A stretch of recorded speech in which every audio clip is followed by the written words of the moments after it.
15 variety foods, 5 రోజులు eggs, chikki 3 రోజులు, కొత్తగా రాగి జావా.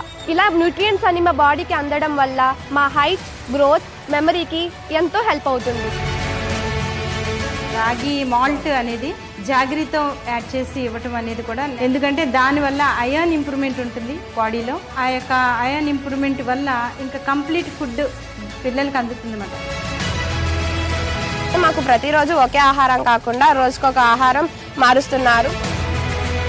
ఆ మధ్యాహ్న భోజనం పథకంలో కూడా మార్పులు తీసుకొని రావాలని ఆ మెనూ కూడా చూస్తున్న ఏకైక ముఖ్యమంత్రి బహుశా ఒక్క జగన్ మాత్రమే ఉంటాడేమో అని చెప్పి కూడా తెలియజేస్తాను.